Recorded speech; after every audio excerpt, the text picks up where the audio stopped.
guys? Welcome to another episode of the JitzKing podcast. We are joined with none other than the Pedigo submission, Daisy Fresh Boys. Daisy Fresh! What's up? What's up? How's it going, guys? Good, man. Just got done training. We're all sweaty as hell. So for people who don't know, can we get a quick introduction for everyone that's on the camera real quick? Let's just go belt rank and name if we can. My name's Spatsy, and I'm a purple belt at Daisy Fresh. Jacob Scout, purple belt, Daisy Fresh. Things not Spatsy, it's actually Jacob. Yeah, My name's Andrew, I'm a black belt. My name's Alejandro. I'm a purple belt. Bird, purple belt. Things Nice. not Bird, it's actually Shot. So I saw you guys were getting some nogi on. Are you guys prepping for nogi pans right now? Yeah, man, we got a crew of like 37 people coming, dude. We're actually trying to win the team trophy, but don't tell nobody. Holy shit! You guys are going for that team title, huh? Wow. Yeah, bro. We got to beat out Atos. They got 2 guys at every black belt rank at adults. So. Damn. You said you got 2 guys. Yeah, exactly. How many black belts do you guys have training there right now? 1. Yeah, Heath, Just Heath and Andrew. That's it. Right now. Damn. Cool. That's pretty cool, man. I mean, nogi pans gonna be pretty good. You guys, is anyone doing Atlanta and nogi pans, or are you guys all just doing nogi pans? I think most of it is doing nogi pans, man. Yeah, we got such a big crew that we just stick to the one, and we like to coach all of our guys. That's something different that we do to the other teams, and I think if we did both, all of us wouldn't really get a chance to be in the corner for each other, you know. So we just like to stick to the one, focus on it, and then smash it out, you know. Yeah. And if you have to make weight for nogi pans, it really sucks making weight for Heath. Yeah, that difference, like featherweight, is like it's a 5-pound difference. It's like I go from barely making it to like I'm about to like literally cut some weight to make that 149.9. It's that nogi weight's no joke. I don't know why they do that. It's massive, dude. It's massive. Yeah. So that's what I want to talk to you guys about. That you were talking about coaching your guys. I was at AGP. I think what was that, September 27th, and like I heard this ruckus to the left of me. And that was you guys over there, like getting hyped for your boys. Yeah. And it was only like 5 or 6 of you guys, but it sounded like a whole squad over there. You guys were just supporting your boys. Like that was really cool. You guys thrive off that? Where did that come from? Where did you guys start doing that? Man, that's just something Heath's always like instilled in us since like any of us when we first got here. It was like the number one priority: win, lose, or draw. If you won your match, if you lost your match, if you showed up to support the guys, you had to beat. If he saw you in the stands eating SIE with a girl, you were going to get a vicious talking to at the end of it. So he always instilled how important it was for us to be there match side for our guys. So since all of us have been here, we've always tried to be there for our guys when they're you see all those other team guys, like all the other guys, and they lose like an open, like at Las Vegas, for instance, you know what I mean? And then you see no one in second place, and then there's other 3 or 4 guys going from their team there. They put in the same amount of work as you, and they go in a little bit later in the day, and because you're being a sad fuck because you lost, you're not in their corner cheering them on to win, you know? Like, just because you lost earlier in the day and just because, like, you didn't have the chance to get a gold medal doesn't mean you shouldn't be there for them, because they were there for you, you know? So that's huge for Heath, and especially, like, if you're in, like, a really bad spot and you're competing and you feel like you just want to fucking tap or just die and run out of the fucking stadium, when you got 30 people cheering for you, it's kind of hard to do that. You want to impress them all and win, you know? So it helps, man. Yeah, it makes a huge difference, man. I promise you right now, it probably pulls out the best competitor in me when I hear the guys yelling for me. Dude, sometimes you feel bad for going against you. I assume it's extremely intimidating to have that many people yelling against you. Yeah, I didn't know it was you guys, man. I almost called the cops, to be honest with you. Yeah, man, it was too loud. It was too loud. No, I think you guys are right. I think you guys are right. It sucks like when you're on the other guy and there's a corner cheering a lot for one guy and you're like, where the fuck are my boys at? Yeah. You know, like they're getting all hype and like every 2 points that are scored, like that breaks the other guy down mentally because you hear everything they're cheering for him and you're thriving on that. Your teammates getting energy from that. That's a reality. Like that's giving them fuel when you're tired and you're sucking wind. You got 30 seconds, you got to score 2, and you got 10 guys calling for that 2 points. That's gonna help a little bit. And it also helps the referee, man.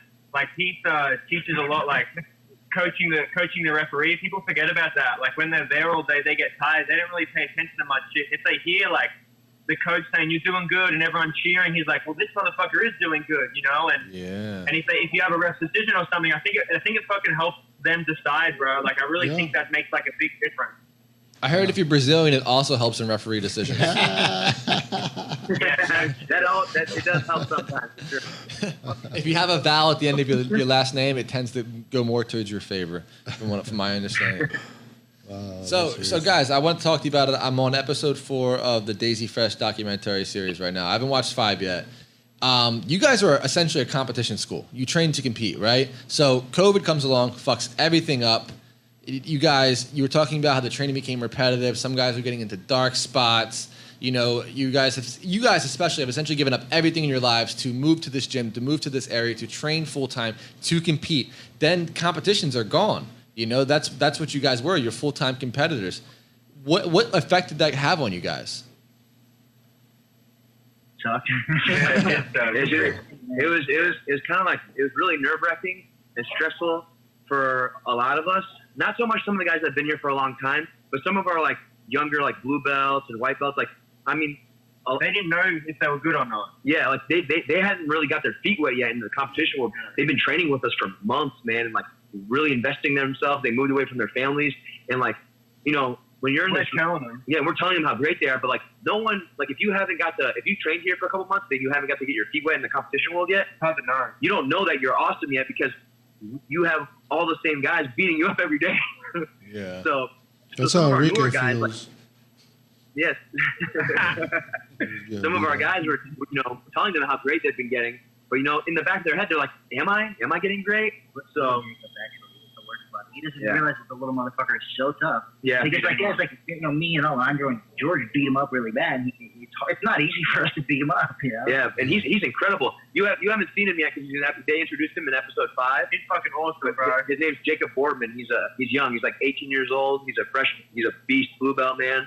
And he's got tattoos on his leg, and one says #fuck you, and the other one says #AMDGP. All my bitches got dank pussy. Oh shit! He's 18. I have the same tattoo. Put it in the documentary. Yeah, it's in episode 5. So when you watch it, you'll see exactly what we're talking about. Where'd you find this guy at? He's from 20 miles away, local. Oh, shit. Like a little, basically just cornfields and like crazy Midwest fuck. Yeah, the motherfucker. He's crazy, you know, had fairy tale dreams as a kid. He actually left PSF to go chase the dream of bull riding. Oh shit, dude, that's crazy. Yeah. That's a crazy lifestyle. People get fucked up doing that. Fuck. Yeah. He got fucked up. I believe it. Yeah, Damn, first time dude. riding the bull. He got launched over the handlebars, chipped his front tooth, got his fucking shoulder smashed, broken nose. I'm going back to jiu-jitsu. Yeah. I don't know if jiu-jitsu's better. That's exactly what happened. All right, so how do you guys feel? How does it feel to be back on a regular competition schedule? Things are picking back up. I'm seeing you guys at PANS. I'm seeing you guys at AGP. You're gearing up for Nogi Pants. How does it feel? You guys feeling good? And do you think there was any benefit that you guys got from this COVID lockdown, or was it all negative? Yeah. Some of us will agree, and some of us will disagree. Look, all of us are starving to get on the competition mat, so we're all feeling really good. We can't wait to compete. That's why you're seeing us at all the different tournaments. We're all like really in a good mindset. And like, we have so many guys on the mat right now, high level colored belts, and it's just like getting better and better all the time. We have a lot of new people coming in and out through the doors that are traveling hundreds of miles and stuff, taking flights to come visit us and train. So it's really neat. So, but yes, in my personal opinion, I think COVID was great, only for the fact that I feel like we got to get a lot of ground on people. While they weren't doing shit, we were in the gym because we had no other choice because we live here. And I think we got a lot of momentum while everyone else wasn't doing anything. Yeah, I feel the same way, man. I feel like a lot of people got lazy and let the COVID lock them down, and I was like, all right, I might not be able to train, but I'm going to still bust my ass and just get as good as possible. And when competition came back around, I was ready to go. I didn't have to get in shape. I didn't have to gear up. I was like, been waiting for this shit. Let's go. You know? Yeah, man. I was fat as fuck, though. George got more muscles somehow. Yeah, somehow. I don't know where he goes, Dude, bro. all he did was lift. He had me and Couch did all the workouts with him. All my fucking did was lift. Yeah, I mean, yeah. So did anyone try to like bust your guys' balls about being in the gym? Because you guys, I know you don't necessarily live there now, but when you lived there and you were training, did anyone try to like come shut the gym down or anything like that? Or we blacked out the windows with like top and stuff. We have props that change. Oh, Yeah, yeah. that's true. That's what I'm doing secret. Nice. Yeah, but not really, man. It's such a small town that like you kind of do the same thing. It's real monotonous. You know what I mean? You really do the same thing every single day and see the same people. It's not like you're in like a big city like Carretera, for example, that has the trouble with his gym and shit. Like you see so many different people coming around that there's such a higher chance of like getting sprung or whatever, you know. And here everyone's doing the same shit. So like we're kind of off to the side of like a semi-bad street in the area, so no one's really fucking coming around where we are, and the same people are driving to the gym and half of them are cops, so we're not really going to be fucked with, you know? Here's the thing, too, man. Mount Vernon is a pretty small town. We're pretty isolated. We had maybe 3 cases of COVID in Mount Vernon. The whole Mount Vernon for like 6 months. Damn. So we're just far away that the stuff Just doesn't wasn't matter. likely to affect us, and no one was really taking it super seriously. As long as we're not the assholes going out and spreading it, I mean, we're just training with each other. So it's like one just kind of leaves us alone. I talked to Rich Martinez, the boogeyman, and he was fined a few times. Yeah. Oh, He yeah. was fined a few times. Yeah, up dude, there. I heard about that. Yeah, man. He couldn't even go. He was getting harassed every day. Where's his gym? Cali. Man, Cali. San Diego got hit pretty hard. Yeah. It was like $5,000 fines per day out there in Cali, man. crazy, The Rice man. Brothers got shut down. Carretera got shut down. Fabio Clemente in New York got shut down, bro. Like a lot of places, like it sucks. Imagine being a guy who you're a jiu-jitsu instructor, so that's your skill. That's how you make your money. You dedicated your life to this. You open a gym, and all of a sudden that's gone. What do you do? Yeah, it'd be horrible. We were there was a point where we were really nervous, man. Like we didn't know if one day the guy was just going to open the door with the clipboard and be like, yeah, you guys are done, or if the guy was going to open the door with the clipboard and hand us a fine for $10,000. Like We can't pay that. We didn't know. We can't afford that. You know, Yeah. you know what I mean? Like we blacked out all our windows and we parked. We would park like 2 blocks away, so there's no cars in the parking lot either. Yeah, I think Flo does a really good job of capturing like how rural and isolated you guys are from everywhere else. Like they do a really good job to show like where the school is located. You aren't in a big city. There's old dudes driving tractors in the middle of the road. Like it just gives it that vibe that like you guys are out there on your own. I mean that's great for training. You have no distractions. I think, you know. Pat, you gotta come visit, bro. Dude, I want to as soon as I can get on a plane and not get COVID and die. That'd be awesome, you know. Dude, you'll be fine. You got What a you got a win. strong ass immune system. Listen, let's talk about immune systems. You guys aren't getting COVID after you've been living in that gym for 2 years, 3 years. No, you guys are They're not. immune. No. They're No immune. way, bro. That COVID is not going near that ringworm over there. Hell no. No, we've had 0 ringworm in our gym ever. Never shit. had one case. Never had one case of ringworm, impetigo, staph ever. Look, dude, I wrestled in college, and we cleaned the mats 3 times a day, and I got ringworm before, I got staph before. Since I've been at DZ Fresh for the past 4.5 years, I've never seen anyone get no funk in my life. I've never gotten it. Wow. Let's be real. That's because only weak people get staph and ringworm, right? That's the reason why. Here we go. Hey, you said it, pal, not me. You said it. There you go. If you get staph or ringworm from training, you need to train fucking harder. That's the reason why you got it. There you Right. go. That's right. How you got it. Dude, I want to come visit that, man. Gary Kernan had that shit. He got that shit on his head. And he had that giant Yeah, gray he had that bag. big ass hole. Yeah, he must have been training hard as fuck. Yeah, dude, I definitely want to come visit, man. That's definitely a goal of mine. That we were talking about it for Chicago Open, and then just as Chicago Open was coming around, they shut everything down. But like, dude, I was stoked. I was like, I'm gonna go out there a couple days early, go train with the Pedigo guys out there, and then COVID happened. So it's definitely on the list, man. Maybe I get out there before Worlds and we get some rounds in. I'll come out there and stay out there for a few days, and we get tuned up for Worlds. I don't know if they're gonna do adult yet. We'll find out November 10th, I guess. But you know, Listen, anytime, bro. They do direct flights they do direct flights to St. Louis all the time. It's just an hour away from us. Yeah. If you need us to come pick you up, we'll pick you up. No worries. Yeah. Just let us know anytime. that sounds Do fun, you, man. do you guys all train at the same gym? Yeah, all of us train at the same gym. Yeah. Yeah, Well, what gym do you guys train at? Fabio's. I think I saw you guys talking to him at Pan Am's. Fabio Novaes, Alejandro knows him. No, you know why I know Fabio? I love Fabio. You know what? Yes. Dude, that's so okay, so funny. listen, That's so since funny. I first started competing in the IBJJF, the first tournament, And Chicago was trying to speak to you in Portuguese. Chicago too. Yeah, So at the Pan Am's like 4 years ago. Dude. I'm sitting there with Heath and like the team, and Fabio comes up from the mat, like from the mat during the pans, and he starts talking to me like aggressively in Portuguese, and I'm like,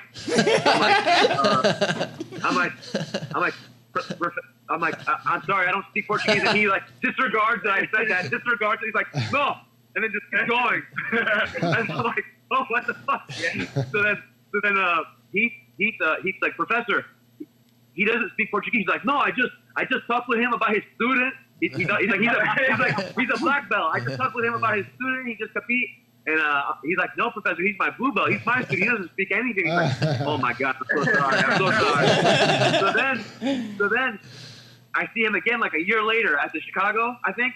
We were away from the table. Yeah, and he starts talking to me in Portuguese again. and I was like, I was like caught off guard again because I'm like, really? He doesn't remember? And then I'm just like, I just laughed. I'm like, yeah. And then he walks off and Special's like, damn, Dro, you speak Portuguese? I was like, fuck no. and then it happened again at JitzKing. You sure he wasn't speaking English, bro? No, I swear. Because it's not that far apart. And then at JitzKing he did it again, started talking to me in Portuguese because I was coaching JB, so I think he thought I was Brazilian again. So he started talking to me in Portuguese. I was like, Fabio, you do this to me every time. He's like, I'm so sorry, man. You just look so Brazilian. You need to learn. How about this? You learn Portuguese. I wonder who he thinks you are. And then at the Pan, when I was there with you, it happened again while you were there, right in front of you. I wonder if he thinks, you know what you remind me of? A thicker version of Samir Chantry. That's what you look like. I wonder if he thinks maybe you're Samir. I don't know. Who would he confuse you with? I'm trying to think. Right. You know? Yeah. I don't know.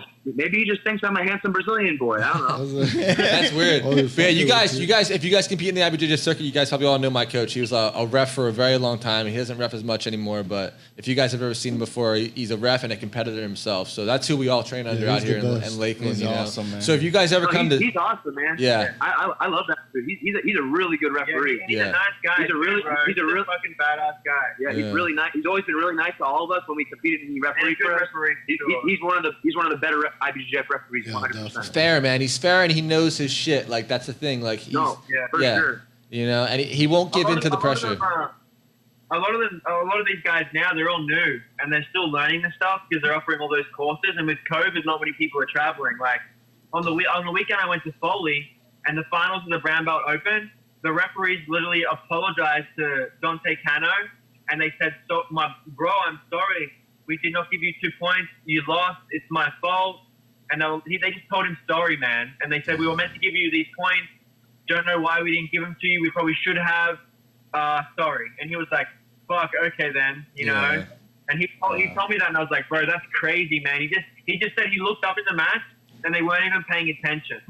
It does seem like there's a lot of young new guys out there on the circuit reffing right now, doesn't it? Yeah, training a lot of people. They need money for the referee courses. So they're just, like bringing a lot of new guys in, but some of them are really good and some of them are bad. I guess it's like any business when you're opening up and get new guys. Some are going to be good and some are going to be bad. Tell me about it. We have Eddie here. Hey, what the hell? We got to do with what we got, bro. Anytime you guys are in the Tampa, Orlando, Central Florida area, you are all more than welcome to come crash and stay and train at Fabio's. So just an open invite whenever you guys are out here again. I mean, Worlds is coming up. If you guys come out here, you come out a little early. You guys got mats to come train, sleep, whatever you guys want. You can stay at Enrique's house. He'll pay for everything. We got a chiropractic, pop you guys Hey, out. tell Fabio, I'm going to start learning Portuguese for him. Only for him. So, guys, since this Daisy Fresh series has dropped, you guys have kind of gotten a lot of notoriety. People have noticed you. What's changed? I mean, it seems like, from my point of view, it seems like you guys have inspired a lot of the community. Like I told Andrew when I talked to him last time, like, after watching him and his style of passing and him talking about jiu-jitsu, it changed the way I trained, and I'm sure a lot of people feel that way. What do you guys feel like has changed at your gym? Has there been a lot of people coming there? Have you guys got a lot of support? What's different now after the series has dropped?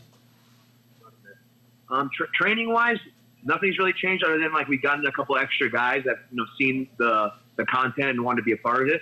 But training wise, it's pretty much the same. Messaging wise, the PSF social media has blown up with so much like so I mean yes, we get a lot of hate now. Cats getting fights this fucking We get a bunch of love though, man. So many people.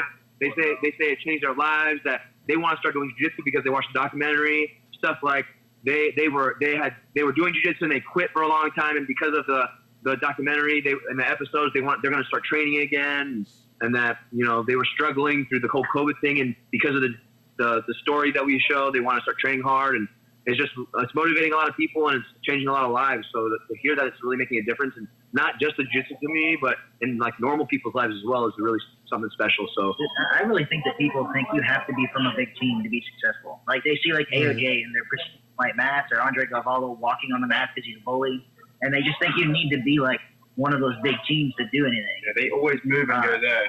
Yeah, so as soon as someone wants to be a competition guy, they try to move to those big schools, and then there's just nobody there. No one gives them any attention. They hate it. They don't have any success unless they're one of those chosen They're not few that happy. get the attention. I think the what we represent for them is just like down to earth. Anyone can do it. You just have to be willing to put the work in. You want to surround yourself with people that also want to do it, and then you guys can build something yourselves. You know. I think the big thing is too, I think people can tell that we're genuinely ourselves on the episodes. Like there's no like magic going on. Like we literally are just being psychopaths like we normally are. It is pretty weird to think that Mount Vernon is now like a tourist spot for jiu-jitsu guys. It's an international jiu-jitsu destination. It's so weird. Because of you guys. Yeah, because of you Dude, guys. we get people that drive by and they take a picture outside by the laundromat sign, and then they see us come out, and then they look at us and they jump back in their car and drive away. You guys are pioneers. Wait, so now. you guys mentioned some hate mail. What kind of hate mail are you guys getting? People talking shit? No, Cass can respond to this. Well, we get a lot of different hate mail from like I actually set up a fake account and messaged Cass, but I've stopped doing that. but we get a lot of hate mail like from like trolls and like just random haters, which is pretty normal. Yeah, but Cass got a good one. So I said that I would RKO Nicholas Marigali in front of his mother. Okay. It was a joke.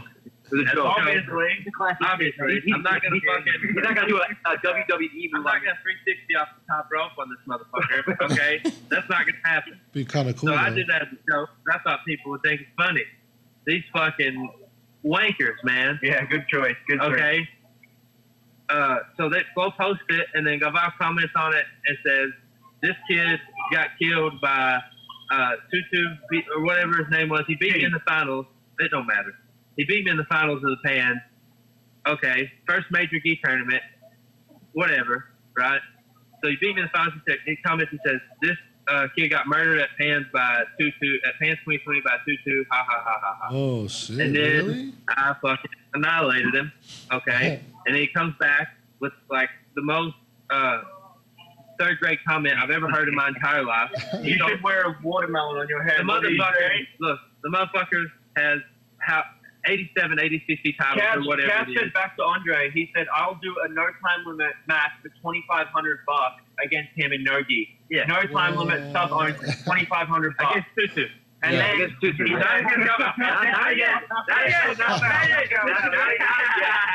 Not against Andre. But you also said like what else did you say to him? I can't remember. Oh, I thank You you. wanna were shit. responsible for one of Ryan's shit too, something Yeah. like that. Stop dogging me.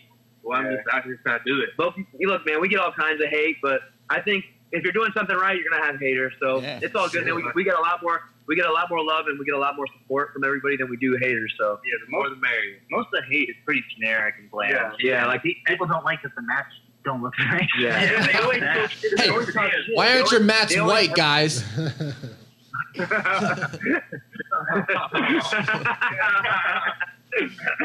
You don't have white walls or corresponding white mats. What the hell's going on? Nah, man, we got chunks of mat from probably 4 different places in Illinois that we put together. Get together. Well, I mean, you guys are right.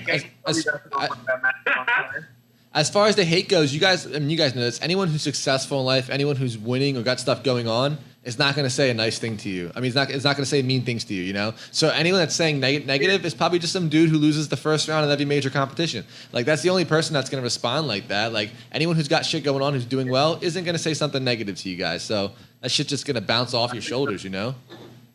The funniest hate was them hating on Andrew for talking about Panda. Like, oh, that's so cringe. Yeah, it's like, I love that place. Yeah, it is. And honestly, it doesn't matter. Like, we're doing something so different. Like, every single one of us here do so many things to help as many people as we possibly can. That shit just doesn't fucking matter. Like, these guys that pay $200 a month to go to a gym to be like selfish and individual in like a team sport, even though we compete on our own.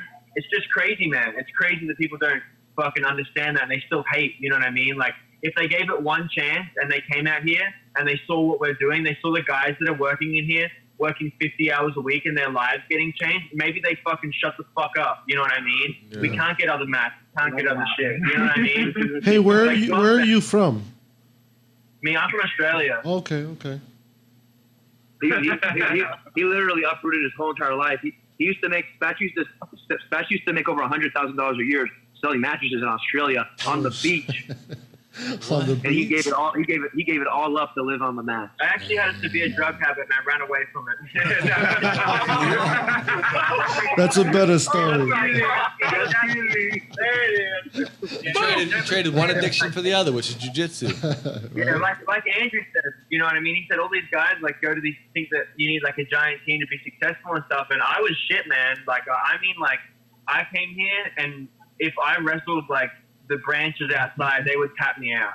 Very different now. Like, seriously, man. And like, I fucking suck. I think I came here first, and I rolled with like all the white belts and stuff, and I was a blue belt, and I was like, maybe like they'll like I'll get tired, you know what I mean? But they just killed me, bro. And I actually tried to go home, but my ticket didn't allow me. So I had to stay here for 3 months. You know, I was trapped here. Trapped to be a champion. I used to like to cope with the training. I would like eat as much candy as I possibly could. Like seriously, I would be in the corner. He would fall asleep with M&Ms in his mouth. One time I was cleaning up Spatchy's sleeping bag off the mat during winter, and it was like crusty everywhere. I was like, I thought he was like. Yeah. And I was like, what the clean rag? No, but this sick fuck. He was so sick with eating candy. He would buy those mini M&Ms, the big bag, the family size bag, and he would eat them all one night, bro. He fell asleep with like a handful in his mouth, and while he was sleeping, they came out in the sleeping bag and like went everywhere and glued the whole sleeping bag together. Yeah, it's so bad. I woke up, bro, and I moved my mouth, and I was like, "What the fuck am I? Who am I? What have I done?" I was just happy. Honestly, God, I was just happy with M&Ms and not the other shit. How long did you sleep in that sleeping bag with M&Ms in it before you cleaned it out? Bro, we found I plead the fifth. We found way worse shit in those sleeping He bags. still hasn't cleaned it. He's like, I still haven't cleaned that bitch. What is it? I just flip that motherfucker inside out. It does seem like you guys have been getting a bunch of support. Like people are sending out food, detergent, and just helping you guys out now. Yeah, his mom and stuff. A bunch of people, dude. Craig Jones sent money. Dante Leone's mom. All these like popular guys in jiu-jitsu are sending money, like, and then just random people that just want to support the gym, man. Like we get like boxes of like dude, like believe it or not, the laundry detergent really helps us out a lot, man. Because we go through a lot of laundry, like with the gis and the training clothes, and then we get ramen noodles, toilet paper, bro. Toilet paper. I mean, it's the little things. Like we appreciate that stuff so much. Like it literally like is like life changing. We got a couple boxes of Oreos. Yeah, dude. Oreos. Hey guys, well, you saying that? Enrique's going to send you guys a box of something, okay? There's going to be a lot of stuff in there. Maybe even a gift certificate to somewhere. Definitely some JitzKing t-shirts. Okay. Thank you, Enrique. Hey, Enrique. Enrique got that. That's awesome, guys. That's awesome. So walk me through a typical day at Daisy Fresh. How does it start? How many sessions are you guys getting in? Are you training no-gi? Are you training gi? What do you guys do? How does it start from morning to night? We woke up yesterday and there was a bird flying around in the building. And people were about to come to wrestling and there's just a bird literally flying around. They're like, yeah, that's normal. They just kept walking in. I was like, just open the fucking door, let it fly out. Oh, yeah, right now, it's a little bit mixed up. So like Tuesdays, Thursdays, we do gis at night. In the day, a couple of guys are doing a gi and a couple of guys are doing no gi. It just depends what's coming up. But like Sunday, Wednesday, and Sunday, Monday, and Wednesday, we're doing no gi, and Tuesdays, Thursdays, we're doing gi. So at night, from Monday to Thursday, our normal session is 6:15 to like 7:15, and he'll teach a technique or he'll teach like a concept or something like that, and then about like 7 or 7:15, we'll start to roll. And depending on how we feel, like he changes it up. You know, he might start with rolling. He might start with like specific drilling from the guards, like on the back, or like depending on the technique, or depending on, honestly, like if we're completely fucked up or not fucked up, that's kind of the range of what type of training we're doing. But usually like 99% of the time, like from Monday to Thursday, the training sessions are just as hard as each other. And then we do, in the day, we have like a 12 o'clock drilling session. So we get most of the competition guys that come in, and depending on what's coming up, like some of the guys drill Nogi today, like Alejandro and George drilled their Nogi stuff.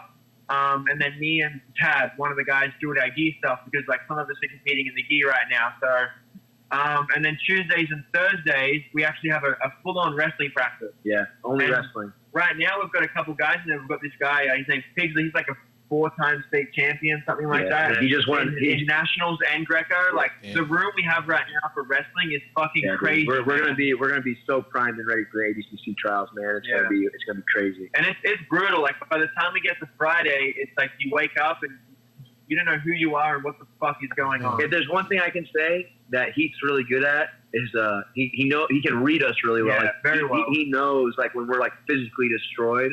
Or he knows when to pick the training up or bring it down. Like he's really good at it. And this the type of like training he does is so different to everyone else. Yeah. Like once he starts doing seminars and stuff, man, like he's gonna start doing these camps and like Friday, Saturday, Sunday camps where he'll teach like mentality training and coaching strategies and like and teaching like techniques and stuff. Like when people come and visit, they can't believe like the type of training. Like the type of rolling and the structure of rolling, it's just like, it's really good, man. It makes people really fucking good really fast. Yeah. Like our white belts and stuff when they come here, like the way we train and like how you get in the middle and like the rounds or like the style of whatever you pick. You know, you guys have to see him come out one time, but it makes people tough and really good really fast, you know? So, I mean, that brings you to what is training at Daisy Fresh and Under Heath mean? What does that mean? What does training at Daisy Fresh and Under Heath mean to you guys? Like, if you had to put it into a phrase, what does it mean? It's uncompared. It's it's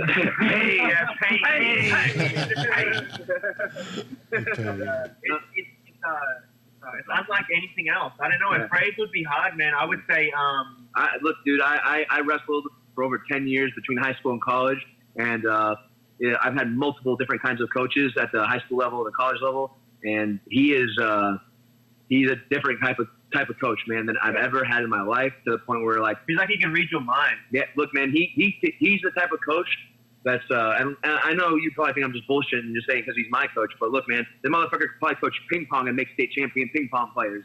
Like that's how like he's just good at taking. He'll take the best out of you and help you be able to pull it out and use it in the competition. Because like now I'm wrestling better now than I ever did in college, and I just wasn't able to dig deep and pull that out of me. He can pull the best out of every athlete and make them to believe in themselves to the point where they just think they can't lose. Yeah, it sounds like it means a lot, man. It feels like we have a brand when we go out there. Like when we're competing and those people in our corner, like going back to all those people coaching us, like thinking back to what he's put into us and like how he's teaching us, we don't want to let him down with that part of it. You know, like from what we're doing in the room and the type of jiu-jitsu we're doing, it's like we can't lose. You know what I mean? It's just like, it's crazy. It's honestly crazy, man. It's you want to win to prove that what we're doing is real, you know? Represent more than yourself. That's what it feels like. No. Yeah, that's it. I just like how you guys aren't explaining. You aren't explaining to anyone who knocks on the door what's going on. You're just saying no. Get out of here. No. Believe it or not. Bring him. We got this kid. He's been sleeping in this room. He's like, get out of my room, man. He's from the Caribbean. Yo! Hey, what's up, homie? What up? Yeah, Charleston actually speaks Spanish, French, and English. You speak English? Yeah. He's like, huh? Oh yeah. He's actually we actually got him a couple years back. He reached out to us. He was from St. Martin, that island in the Caribbean, and he has been training jiu-jitsu like with a small little team there, and barely had any training partners. And he just basically asked us if he could be a part of the team. So we flew him out here, and he's been coming ever since. We're still trying to figure out his whole visa. Something amazing about Charleston is he basically trained on the beach with palm trees and coconuts by the way. That's true. That's Yeah. true. No, Ooh. yeah, no training partners, and the motherfucker won 4 matches at the Blue Belt World. Lost in the quarterfinals by advantage. Yeah, before he ever badass. even came to PSA. He's a Crazy, natural, man. like me. Yeah. So if he speaks French and Spanish, probably speaks a little bit of Portuguese too, because that's all Portuguese, isn't it? A little bit. A Yeah. little A bit. little bit. He always gets the rest decisions if that's what you're asking. He's got vowels in his last name. So you guys are talking about ADCC. Are you guys preparing for that? Is everyone going for ADCC the trials this year or what?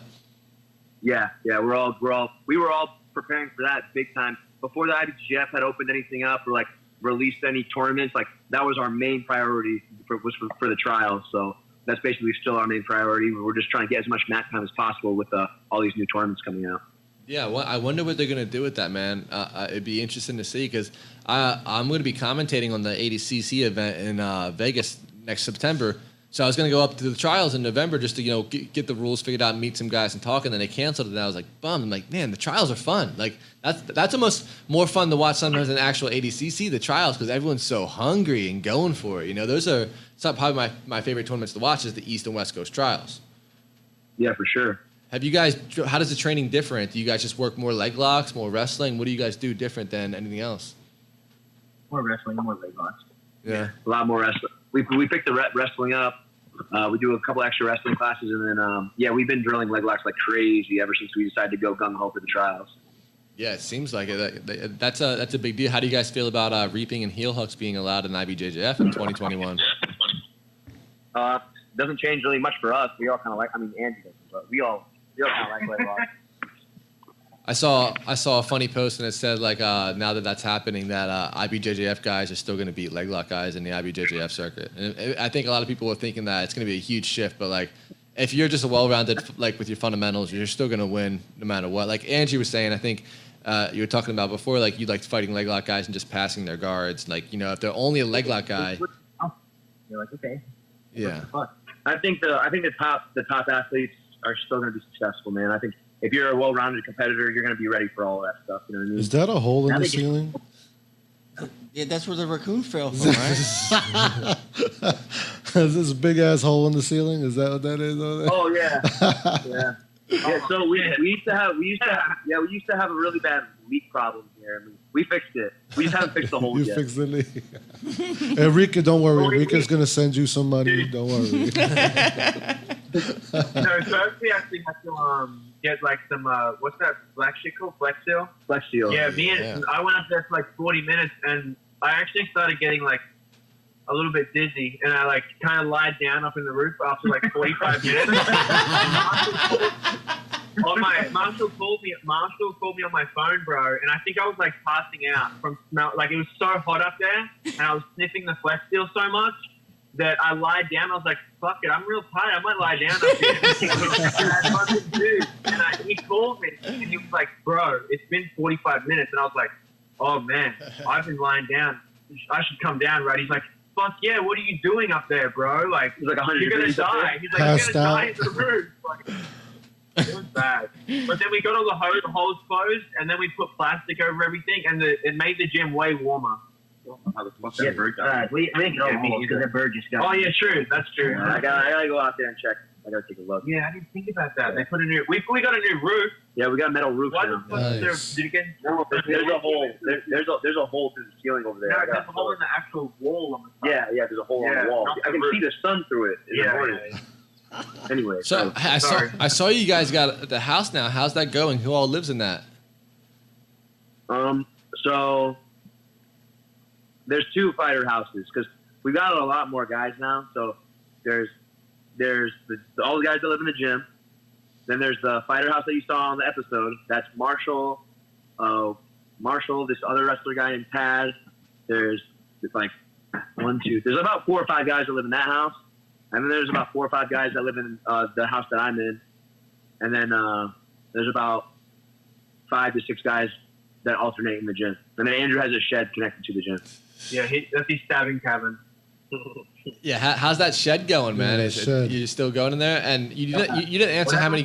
We struggling. Andrew's actually struggling right now with the winter coming. Oh Oh, yeah. Think about that, bro. It's some You told me you had blankets. horrible flood problems recently. Yeah, that's because I suck at building roofs.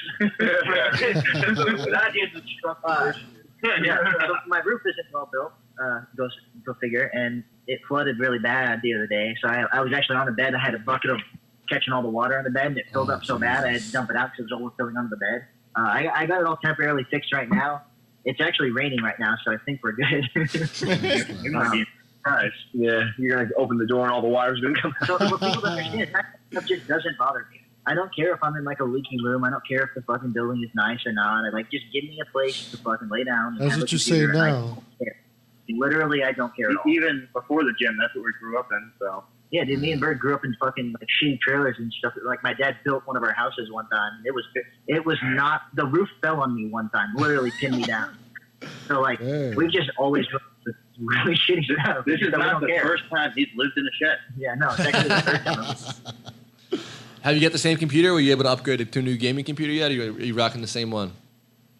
So when it comes to upgrading computers, man, you kind of like do it part by part. Yeah. You know what I mean? Like unless you have to replace the CPU, then you probably have to get in the motherboard and stuff. But you just kind of like scrape. Like if I win a big tournament for $1,000, and we could put $200 into something. That's a pretty big upgrade, and just slowly keep kind of building onto it. What do you play? Bird, Everything. Yeah, Bird plays pretty much everything. He might be on the spectrum more than me, actually. You were playing this focus game today that I love. Rocket League. I love that. Yeah, that's Yeah. became free. Bird plays Rocket League right now. We play League of Legends. I used to play Halo professionally back in high school. I play a lot of first-person shooter stuff. If it's like a free game, we'll get it, and if not, we'll probably get it somehow anyways. The computer works. We play like RimWorld, Space Station 13, man. A lot of really old indie games and stuff. Nice. So, It's pretty rare for a game to come out, and I don't know what it is. Andrew, I got a question for you, man. So let's say we got Adult Worlds coming up. Actually, are you doing Noki Pans? Yeah. Okay. Yeah, that's the worst division in history. It's fucking so stacked. Yeah. Okay, so let's talk about that. Are you middleweight, right? I think No, I'm at medium heavy because Panda Express. Okay, medium heavy. Okay, so let's talk about this. Let's do two tournaments. Let's do Nogi Pans and Worlds. Let's be hypothetical. Who are your first two dream round matchups you would want to go against? I mean, this is your third time fighting at black belt. I haven't done a tournament at black belt, honestly. Not a real tournament. Not like an IBJJF tournament. So In an ideal world, I'll be at middle. I'll get Ronaldo first round, so then I can go 5-0 against or 5-1 against him and knock him out right away. Because he's probably going to be the best guy in the division, honestly. Ronaldo Jr. And then, yeah, You beat him 5 times. No, I think I'm 3-1. I lost him the first time I went against him, and then I beat him the next 3 times. Nice, man. He's on a tear right now. I would love to see that match. He's fucking super athletic, bro. Yeah. Did you see him against Lucas Valente at Pans? Yeah, we That was me and that was crazy. We were bro. that side for that one. We That were was that side for that one. crazy. Yeah, he passed his guard, and like that, everyone's got. He's talking about one of the most unpassable guards you could say in the black belt, especially in that division. Hanado just kind of went around it 5 He times. just broke him, bro. Mentally just broke him. He just broke him. Like what Andrew talks about when you just like relentlessly pass until the person on bottom you feel them break. That's exactly what he did. Yeah, man. Yeah, if I was in, I'd rather get the best guy first round, man. Just because then afterwards it's all uphill. Like who was it? And if you can't beat the best guy first round, you're not going to win anyways. So what does it Yeah, matter? exactly. Yeah, that's true. So for Nogi Pans Hanado, what about Gi? Let's say they do Adult Worlds. It's your first big major black belt tournament. Who would you want like first round? Any ideal dream matchups besides Hanado in the Gi? Yeah, I'd like to roll with Lucas Lepre because I kind of stole a lot of his techniques. Oh, that'd be cool, bro. I wonder if you would do that or not. I wonder if you would compete at Worlds this year. I don't know. I think the Worlds and the Pans are going to be really small, really World is only confirmed if they allow international travel. exactly. Yeah. Like a lot of people can't. Wow, the countries are shut down. They're not allowing international travel and stuff. So it's like even if they do hold them, the title is not going to mean the same as it would other years when you can literally have the best people. That's what I come told out. So it's Pat for the pants, and he didn't believe me. There's like, always the divisions are weak. there's always gonna be what if. 8 people in my division. What the fuck? It's not that there's still awesome fucking guys in it, but it's not everyone that could come out that's awesome. You know what I mean? Like, And let's be real, there's always some dudes that come out of nowhere that nobody knows who the fuck they are, and they're just like, who's this guy? And he buzzsaws a division. You're like, who is this guy? Where did he come from? Like, you know? Yeah, like Sammy Nagai at Purple Belt World. Yes, exactly. Great example, man. Nobody knew who that guy was. The next thing he's beating Alves, beating Itala Moro, beating all those guys, bro. And then, you know, the weird thing about him, he was quiet for like 3 years, and then he came back to the black belt division. Was like, hey, I'm still here, guys. You know that, right? You know, like, wow. Yeah, dude, he beat Isaac Doderling at fucking Pants. He pummeled that motherfucker. What a match, bro. That was a hell of a match. You know? Crazy. Yeah, Isaac's incredible too, man. He's literally amazing. I think his jiu-jitsu is some of the best out of all the black belts, man. He's incredible. dude, I got a lot of stuff watching Isaac Doderling brown belt footage. Yeah, he's incredible, man. Yeah. Well, he's one of the few guys in featherweight who passes guards. He's not just playing guard. He'll sweep you and then put this crazy side-to-side old-school Cabrinha passing on you where you're like, you can't stop it. Like, he'll pressure pass, whatever. Like, a lot of these featherweights and smaller guys are content just to sweep and play guard, berimbolo, but Isaac's going to sweep you and pass your guard and leg lock you. Like, those straight puts are nasty. Like, him and another guy that are kind of, I don't know if you guys, Muzumeki does it too, that new kind of straight foot where the outside foot goes under the leg that you're going to submit. Yeah, and then, what's that? It's called the Langy hook. The Langy hook? Yeah. Inside, and they grip the opposite side pant, and then the inside leg goes across the hip, and it's almost impossible to drag if you have a good grip on it. It's a really strong footlock. You can put a lot of pressure on it, and he's really good at that, man. I was drilling with Mikey on the weekend for that Foley competition, and he uses his toes to grip, bro. He uses his toes to grab the gi. And when he was moving me around with his toes, I was like, dude, you're fucking crazy. Like, That is nuts. it felt crazy, man. It was wild as fuck. Yeah, I thought Nagai was going to win that division after he beat Isaac like that, but then Tiago was like, hold my beer. You know, so. Yeah, he beat both those guys from Kaiser Gyro's checkmat. Like, they trained together. They're like, they were meant to close out the division. Richar's pretty good too, man. Tiago, we had him on the podcast, man. That guy probably had arguably the toughest route to gold and then won the gold. Like, you can't take nothing from that guy, dude. Oh, fuck yeah, dude. Fuck yeah. He beat a bunch of good guys. Yeah, he beat Grippo, Mateus Gabriel, Sammy Nagai. Adam Benyon. He earned that shit. Yeah, he killed him. Well, he absolutely killed it. I think a lot of people don't realize either, like, a lot of those guys had beaten him multiple times before. So talk about that mental game where he's like, you know, Grippo beat him 3 times. Mateus has beat him 2 times. This guy's beat him another 2 times. Like, I mean, Tiago's a grinder, and then he got his redemption, you know? You remember at the AJP, he got tapped by Kennedy Massio. Yes, Don't underestimate the hunger. Yeah. Like, it's crazy how this shit doesn't matter. You know what I mean? Like, you just got to show up and show out, bro. Yeah, there's no math. There's no, like, jiu-jitsu math. Well, this guy beat this guy, so this guy can beat this guy. No. Like, and if you talk to him, he had his mindset. He said, I'm going to score 2 points on everyone, and no one's going to score points on me. And that's what his mindset, and that's exactly what happened. Like, people, and it's not like he killed his division. He was at some really bad positions. People were on his back, or they just couldn't get the points, or they couldn't get that second hook, or they got the second hook and he cleared it. Like, nobody could he just didn't give up. That was one of the most inspiring runs I've ever seen in a major competition ever. And it's cool to see Tiago get his goal, you know? Fucking tired too, and then once you get tired, then they're still going after you. So, guys, we'll run out a little bit of time here. Is there anything you guys got coming up? Any shout-outs you guys want to give to anybody? Panda? Panda? Shout out to Panda Express.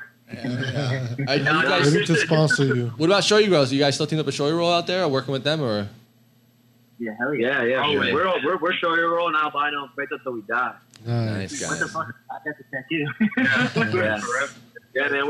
We just want to show our appreciation to Show Your Roll and to Bear and AJ and all the guys, and then also Flow Grappling. Yeah.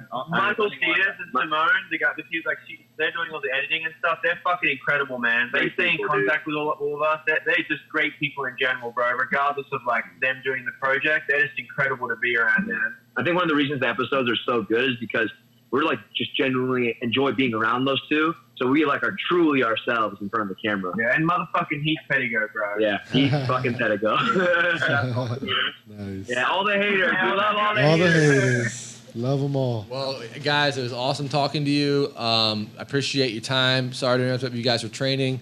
I'm going to get out there, come to see you guys soon. If not, I'll see you guys at Nogi Pan. Let's get some gold medals around our necks. And great talking to you guys. Thanks for your time. I appreciate it, boys. Thanks, guys. Thanks, guys. Peace. Take care. Peace. Have a good one, boys. Yes, sir.